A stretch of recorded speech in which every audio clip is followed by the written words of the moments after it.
রাজ্য জমি না দেওয়ায় থমকে আছে রেল উন্নয়ন। রবিবার কলকাতা বিমানবন্দরে দাঁড়িয়ে এমন অভিযোগ করলেন কেন্দ্রীয় শিক্ষা প্রতিমন্ত্রী তথা বালুরঘাটের সাংসদ সুকান্ত মজুমদার।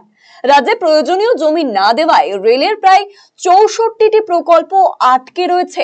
জমি জটে আটকে রয়েছে বালুরঘাট হিলি রেল প্রকল্পের কাজও। রেল দপ্তর থেকে বারংবার রাজ্যকে জানিয়েও কোনো ফল হয়নি। এমনকি বালুরঘাট হিলি রেল প্রকল্পের জন্য প্রয়োজনীয় জমির বন্দোবস্ত করার দাবি নিয়ে তিনি নিজে বালুরঘাটে জেলা শাসকের সঙ্গে কথা বললেও এখনো মেলেনি পর্যাপ্ত জমি। এ রাজ্যে রাজ্যর অসহযোগিতায় রেল উন্নয়ন থমকে রয়েছে বলে অভিযোগ করেন সুকান্ত মজুমদার।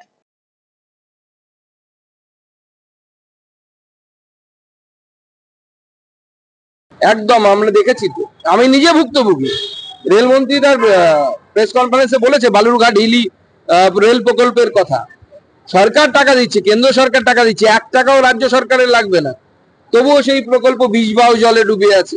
আমি ডিএম এর সাথে কথা বলে ডিএম কে রিকোয়েস্ট করে করে আমরা পাগল হওয়ার জোগাড়, কিন্তু রাজ্য সরকার জমি দিচ্ছে না। এরকম 60-65 খানা প্রকল্প গোটা পশ্চিমবঙ্গে, আমি যতদূর মনে করতে পারছি এই মুহূর্তে 64 numbers of railway projects, those have been stalled due to the non-cooperation of the state of West Bengal.